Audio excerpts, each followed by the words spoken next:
Peut-être l'idée non y ma hymne national et puis vous voyez dans drapeau à parti. Ah mon Dieu.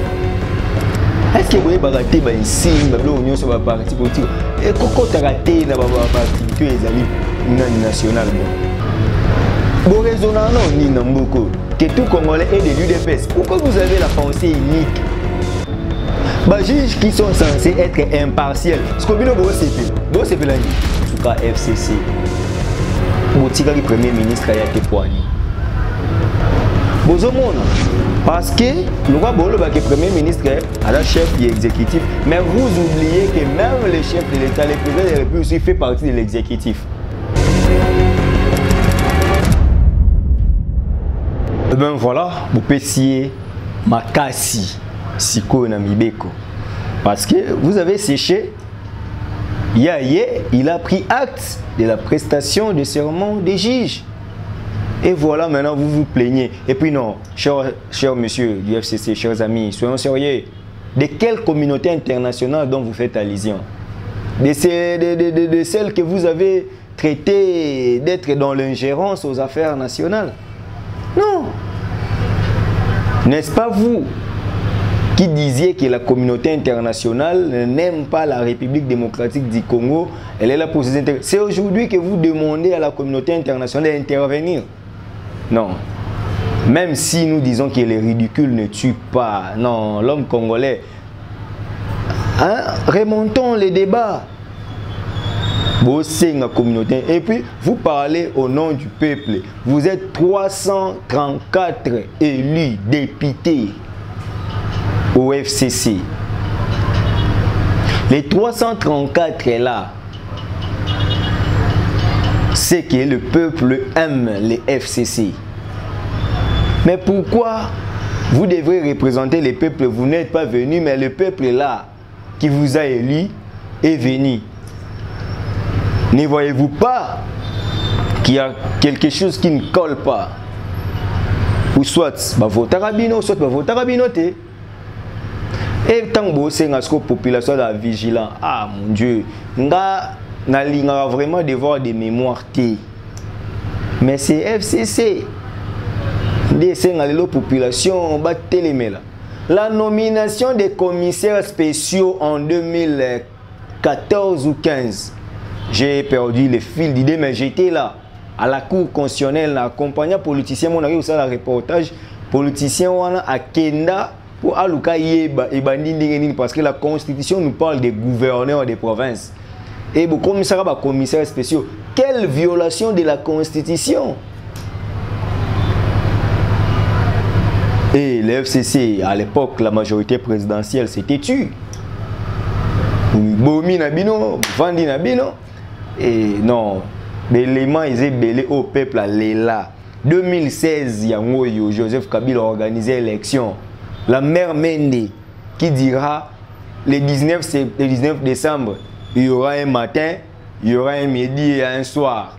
Nous allons nous réveiller, nous allons dormir. Et voilà, Abarani Likole Rokitate, Mabele Robalukate, Tokoma les 20. Juste pour respecter la constitution. Et le glissement était devenu normal. Le président de la République reste en fonction jusqu'à l'installation effective du nouveau président élu. Ce qui voudrait dire, même après 10 ans, il devrait toujours rester là comme chef de l'État. Non. Quand vous parlez, quand vous voulez défendre la Constitution, parlez-nous d'une nouvelle Constitution, mais pas la Constitution du 18 février 2006, telle qu'elle est modifiée par certains articles en 2011. Cette Constitution en vigueur, s'il y a des gens qui ont piétiné cette dernière-là, n'est-ce pas les gens aujourd'hui du FCC? Non mais, de quel peuple? FCC. Même quand nous réfléchissons là, ici, là, j'ai dit, mais est-ce que FCC, vous êtes sérieux en vous-même? Vous êtes sérieux?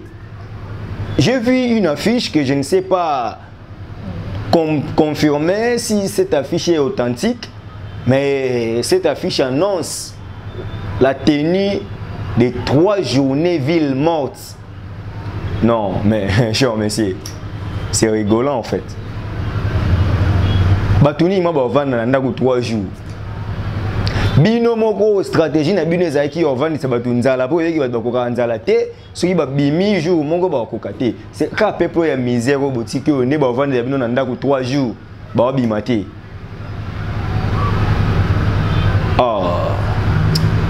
Le pays va très mal. Et puis la crise maintenant devient persistante. FCC bozo perdre bino moko. Et aujourd'hui là, avant on a quota membre adresse à la nation.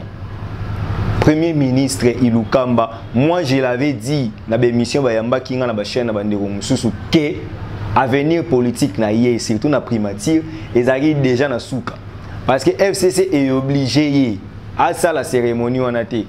Ce qui a sali cérémonie on a FCC bako désavoué, nous avons un autre candidat, nous ne voulons pas de lui. Ce qui peut à salité nenga salagité wana. Le chef de l'État aujourd'hui, il a suspendu le conseil de ministres parce qu'il a une adresse à la nation pour une première depuis qu'il est là. Chaque vendredi d'être message dans le conseil de ministres. Aboyi solo mabeza solo mabe na oyoka solo mabe na mboka.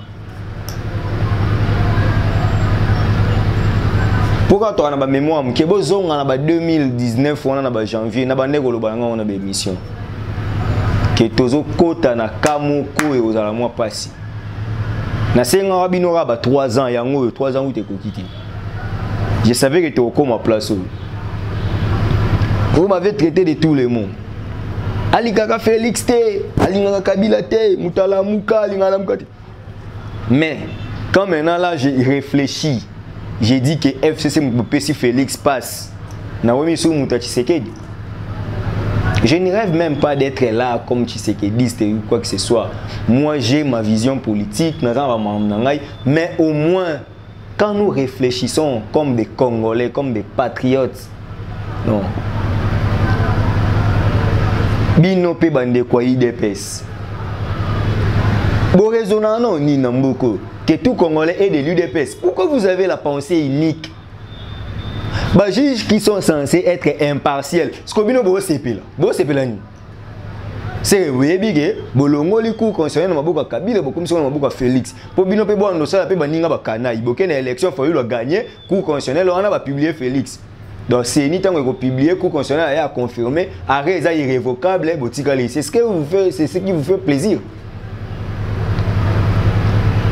Vous voulez nous dire que vous avez maintenant la Cour constitutionnelle dans vos poches. UDPS. Tout Congolais n'est pas membre de l'UDPS, il n'est pas même obligé, même sous Mobutu là. Tu sais qu'il y a des gens qui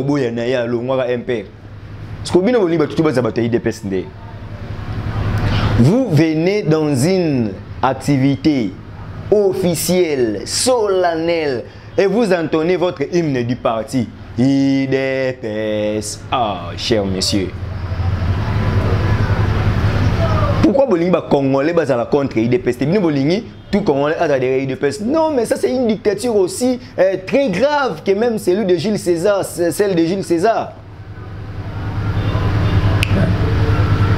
Oh, donc un Romain a vendu Boye, bazoye hymne national il y a César. Ah. Et puis, avant Jésus-Christ, au 21e siècle, donc 21 siècles après Jésus, quelle révolution? La démocratie s'est installée dans le monde depuis l'éclatement de l'IRSS aujourd'hui. Oh mon Dieu! Quand vous les faites, c'est avec quelle intention? Donc pour nous, vraiment, IDPS parti État. Photo Boma parti sur la RDC. Tout na UDPS et comme ça tout Congolais est devenu de l'IDPS. Si portez bien en opposition, vous avez traité Kabila de tous les mots. Si portez à votre tour aussi, qu'on vous fait ainsi. Mais comment bino ndeboza on a si porter bino kaka intolérance na ebité za na IDPS wana. Net idée no yo ma hymne national et où t'es bino wapi. Et puis boye na ba drapeau à parti ah mon Dieu. Est-ce que vous avez raté un signe, vous avez un parti politique? Et comment vous avez raté une activité nationale? Bon. boye na ba drapeau, boye na ba nini ba munyere, bokoti na mona sala congrès, il y a palais du peuple. Ces pays, bon, Dieu va nous aider. Et puis, président Félix, ne voyez-vous pas, c'était une grosse erreur d'entrer au palais du peuple avec votre signe de l'IDPS, la victoire là. Ce signe-là n'est pas un signe d'unité nationale. Tout le monde sait que Moutassala a tient Tshisekedi, papa Nabino de heureuse mémoire. Yo, donc, on a habité IDPSien. Yo boye na boye. Donc, on comprend que en tout cas, aux président il y a UDPS et non il y a République démocratique du Congo. Ça c'est une grosse erreur. Moi je demande par élégance. Nabi qui a ça en côté. Mais par élégance, président AI UDPS Jean-Marc Aboun, à ça un message moi il y a indignation, non peuple congolais bolimbisa, c'était bah moi ni au a raison. Qui va député bazaki na bangwana ya FCCT moni ça les combats na ya ba combattants tout ça ya moi dérapage wana ça maki me bolimbisa ça la tabongo poto tika po ngana bandolobela ngo kaka. Ça ne peut pas se passer comme ça. Boye na ba miniere na bino, boye na ba drapeau à parti, boye na ba signe IDPS, boye wana na ba hymne ya parti. Ah non, après hymne national, bino bobeti ya bino. Et puis batiki bino pe bobeti yango bandeli. Union sorry pour la démocratie, IDPS non. Et le robot salawana, ezo bimisa lo robot na ko copier ce ko Kabila. Donc tous les mal auto ba non mon pas Kabila boli pe bino pe bokota nango. Non, nko ezaka nango na politique ko ça pe muninga nko, mais nko yango faut ça nango na ordre. Quand on fait ça, on a ordre. Fachi, éviter Babiloko. Éviter Babiloko. Récemment, dans le bac, il a évité la sortie médiatique ratée. Et je fais partie. Moi, je suis communicologue. Tant que non. C'est comme si les conseils à la présidence ne font rien. Ce sont... Vous avez des conseillers en communication qui nous semblent être experts en la matière. Mais tout geste compte sur le plan communicationnel. Un sourire pendant les discours a une signification. Une expression de regret a une signification. Vous avez pris notre en Belgique. Bozi bat baraki na wetezi basa na bango boye na bango boche bango na cabinet voilà. Boye da Fachida chef de l'état à Kotabri. Oui, ngana kokana komona yango et normal a kitina yazo kota ba belele a chata boye pour une fois mais il est vraiment ezari moulay donc intentionnellement. Ça ne passe pas. Et quand nous soutenons Fachi dans cette démarche, c'est parce que FCC voulait aussi montrer que on ne faut pas contrôler. Mais en réalité, la Cour constitutionnelle doit rester indépendante parce qu'elle est issue du pouvoir judiciaire. Montesquieu, un savant français, parmi les gens qui ont matérialisé les droits constitutionnels, il a parlé de la séparation des pouvoirs qui est un principe sacro-saint. Les pouvoirs arrêtent les pouvoirs. Parce qu'après Thomas Hobbes, nous avons évolué, qui révolutionné encore les droits constitutionnels modernes, c'est Montesquieu. Nous avons les pouvoirs législatifs, nous avons les pouvoirs exécutifs et les pouvoirs judiciaires. Et c'est au pouvoir judiciaire que nous devons trouver aussi l'indépendance, que les juges peuvent convoquer un ministre et que ces ministres soient arrêtés, condamnés au respect de la loi. Bon, c'est la pour le cours constitutionnel. Oui, politiquement, Fachi a bêti Kounae parce que l'économie est comme un équilibre. Il y a un coup d'État, il y a une carte na CENI, mais coup et annuler Mambaseni et Zongisie. Et comme l'arrêt de la Cour constitutionnelle est inattaquable, sauf quand il y a RDC, au témoin ba député, après révalider les sous. Natuna les meilleurs constitutionnalistes de la RDC, c'est lui qui se prétend connaître toute la constitution et les principes. Natuna quelle sera la jurisprudence constitutionnelle en RDC? C'est celui qui est président. J'éteins son nom, bateau ba image joana ba.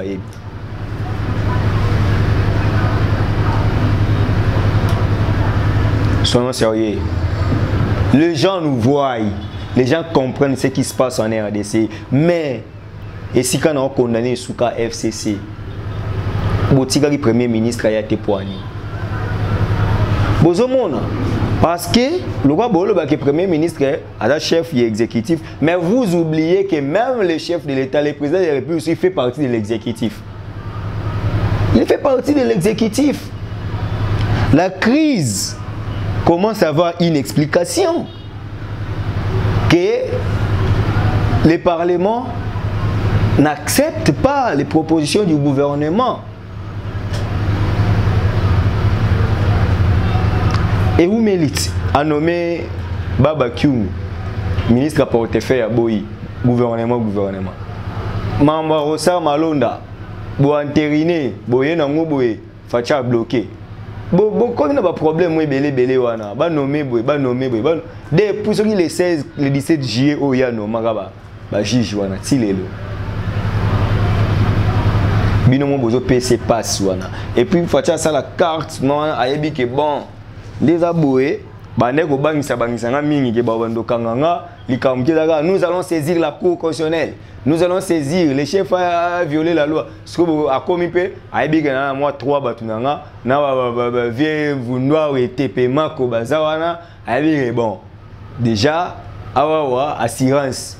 So boyé nango requête aux attentes sous recevable mais non fondé.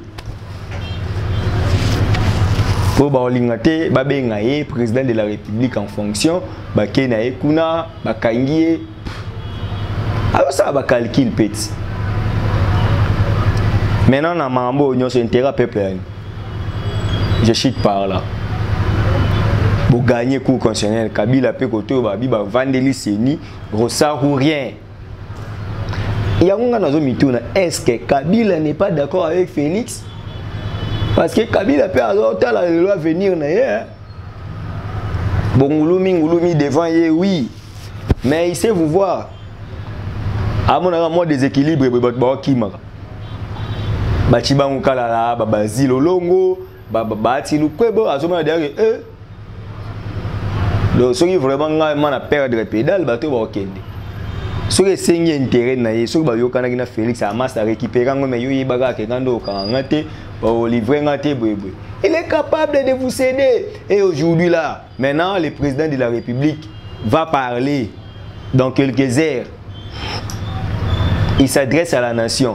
Pour quelle fin? Est-ce qu'on est battu comme au bêta? Namoni elo moya oseki sawa. Babi soko zana mutu moya gouvernement ala nyongo na yo en tout cas landai. Pour beaucoup la bola mugibo e musale sili. Mais à taper musale sili moi ba prime de sortie hein, ils ala nango. On m'a obimera. Donc batba ko banga. Est-ce une dissolution? Et puis, Janine Mabunda, non, l'adresse à la nation est différente des discours d'état de la nation. Il peut s'adresser, il enregistre et il va diffuser. Il peut s'adresser à Kenaï Nansele, au moins tendance à Mobutu.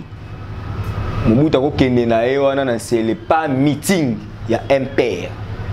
Meeting, il y a CCC. Oui, l'adresse à la nation, en tout cas, ils ont KKT. Premier ministre, président Sénat, mais place aux Alandais, tant que moi pas aux Alandais, ceux qui vont continuer la crise au discours d'état de la nation. Voilà des temps sous ce signe pour un signe avant parlement réuni en congrès.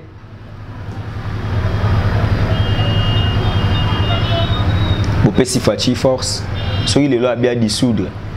Alors comment on a raison alors comment on a raison? Beaucoup d'abord IDPS on a janvier 2019. à quoi dissoudre le Parlement, à quoi dissoudre le Parlement, à quoi dissoudre le Parlement. Oh, il y a aussi des principes à respecter. Maintenant là, il commence à avoir raison. Il commence à avoir raison. FCC, toutefois, il fallait pas qu'il y ait une opposition. Un principe en droit dit que les gouvernants d'aujourd'hui peuvent devenir gouvernés demain. Donc, comme ils peuvent gouverner, comme ils peuvent cambi. Et vous allez bien les autres, monde peut Chadar, il peut lancer marche. Il y a opposition contre le pouvoir. Bien que je ne soutiens pas les pouvoirs en place. Et vous allez bien. Tout le monde m'a prof Némi Mouilania Wilonja. La tête à délégation de tout le monde a la politique. Tout le monde a marche les plus courts de la scène politique. Marche banana corridor la première rue et sous quand Georges Simenon a terrain triomphal. Tu vois pas au monde Martin Fayoulou. Je suis en Kimia. Tant que je suis en Kimia. Pour on dirait une déclaration et comme aux anges comme au bêti en désordre. Ma fa 4. Bilom sous bêta on a kara. Si quand on va potana c'est tout. Ozo kota boy ozo bima vraiment au moins si ba benga ko ene na IDPS ko mi ko bima ene. Pourquoi quand mamnyo so boye follow ba. Ce qui Félix na Kabila ba ondongban. Au vendre non kimia tant au moment na nuance muyo ko to bimeli wana. Ngalo barana nga. Na mta mutute na apena parapluie te na zara Steve. Moi, na papa abiso na maman abiso. Et puis, na mboka oyo na sina loba yango na ba caméra. Ba enlevanga combien de fois? Bazokisanga ba betanga combien de fois? Ba kanganga combien de fois? Est-ce que nazati? Et puis na loba ngana okufa te po na volonté ya homme politique mo na Congo. Na okufa mkonza mbalinga. La muka apparemment ba approche comme na mona IDPS na cash.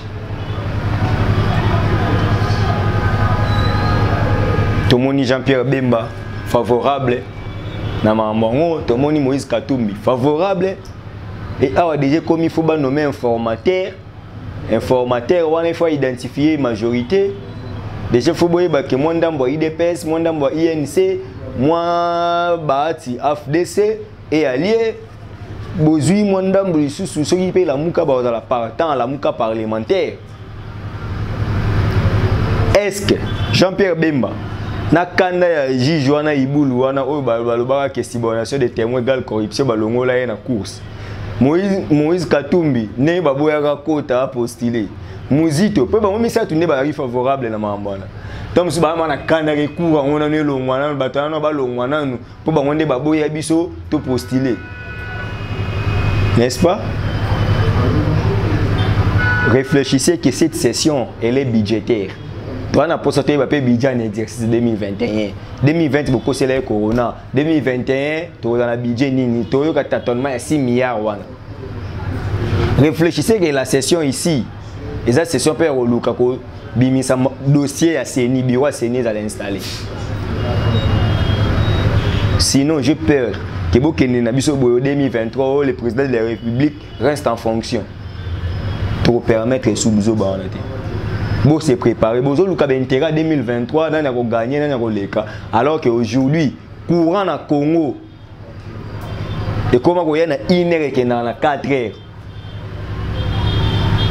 mai kolobati nzala kutu et comment normal. Je chute par là, je vous dis merci, voilà. Bon le cas intérêt à peuple congolais mi bundé là pour ce mi bundé lité muto bundé là yo azate comme je ne cesse de le dire. C'est le temps de nous prendre en charge. Tout ce qui a un intérêt politique. Oh, ngai mututel te. Oh, ça n'a raison, ça n'a raison. Mon bandela na bibia fachi, azabo eboyebe. Tant pe na monique oh ezali ya mabe na lobby. Oh Fayoulou na monique te, on dirait adresse à mon pe ke ndari bien te. Donc moi je suis là pour les Congolais. Je suis amoureux des Congolais et de la RDC. Donc moi j'aime et la RDC et les Congolais. Cherchons les bonheurs ensemble. Nous allons nous retrouver très prochainement pour un nouveau numéro de cette page de réflexion. Moi, je vous dis merci de votre sympathique attention. Donc, merci à tout le monde qui ne cesse de nous soutenir. Je dis un grand merci à Odette Lessa depuis Switzerland. Je dis un grand merci à mon vieux ici à Moulex Aigle Noir. Je dis un grand merci à la grande équipe de Vision Plus TV. Là, je vois Abela Dinganga depuis quelque part. Je vois le cordon Trésor. Je vois tout le monde, en fait, l'équipe technique qui m'a tenu compagnie à ce jour. Tout coutana dans l'émission. Et puis, on a vu notre Zagarababi. Pour lobby déjà, actualité va varier. Tant que vous voyez, vous voyez, et ça, remaniement d'émission du Premier ministre, est-ce qu'il y a dissolution de l'Assemblée nationale, est-ce que vous avez nini? À tout à l'heure. Merci.